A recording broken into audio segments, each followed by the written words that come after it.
Global super লিগের প্রথম শিরোপা জিতে বৈশ্বিক আসরে বাংলাদেশ ক্রিকেটের প্রথম শিরোপা উপহার দিয়েছিল রংপুর রাইডার্স। সামনে জিএলএস এর দ্বিতীয় আসরের আগে তাই জার্সিতে নতুন স্পন্সর নিয়ে ডিফেন্ডিং চ্যাম্পিয়ন দলটা জানিয়ে গেল শিরোপা ধরে রাখার লক্ষ্যটা। টুর্নামেন্টে অংশ নিতে ওয়েস্ট ইন্ডিজের উদ্দেশ্যে সোমবার রাইডার্সের প্রথম বহর ছাড়বে দেশ। যাওয়ার আগে দলের অধিনায়ক নুরুল হাসান সোহান জানিয়েছেন, চ্যাম্পিয়ন হওয়ার জন্যই আসরে অংশ নিচ্ছেন তারা। হার্ডওয়ার্ক করতেছে কিভাবে টিমটাকে একটা জায়গায় নিয়ে যাওয়া যায়। এট দ্য লাস্ট মোমেন্ট যখন আমরা টিমটা পেয়েছি, অবশ্যই আশা করবো এই টিমটার উপরে আমাদের 100% বিলিভ আছে এবং ইনশাল্লাহ আমরা আমাদের সেরাটা দেওয়ার চেষ্টা করবো। অবশ্যই সেই জায়গা থেকে এবার চ্যাম্পিয়ন টিম হিসেবে আমরা যাবো। একটা চ্যালেঞ্জ থাকবে, বাট সবাই মনে হয় এই চ্যালেঞ্জটা উপভোগ করার চেষ্টা করছে। গুঞ্জন রয়েছে জিএসএল এর কারণে শ্রীলঙ্কা সিরিজে খেলতে পারছেন না সোহান, সৌম্য ও রাকিবুলরা। তাই সেই গুঞ্জনের উত্তর দিলেন টিম ডিরেক্টর শাহানিয়ান তানিম। আমরা এরকম কোনো স্পেশাল রিকোয়েস্ট কারোর জন্য করিনি। আপনারা জেনে থাকেন যে ওরা সবাই ন্যাশনাল স্কোয়াডে ক্যাম্পেই ছিল।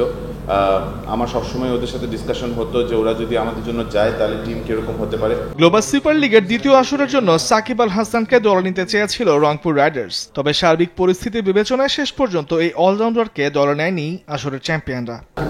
সাকিব ভাই বাংলাদেশে কেন ওয়ার্ল্ডের যে কোনো টি-20 ফ্র্যাঞ্চাইজি বা টি-20 স্কোয়াডে he is going to be one of the most valuable players. এবং আমরা ওনাকে যে নিতে চাইনি তাও না, কিন্তু আমরা সবাই দেশের সিচুয়েশন জানি, সার্কামস্ট্যান্সেস জানি।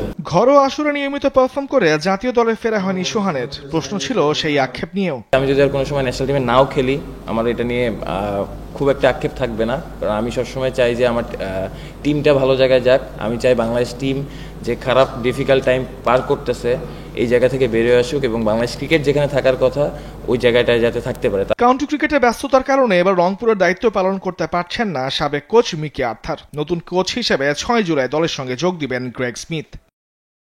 তামিমুর Rahman, sports desk, Desh TV.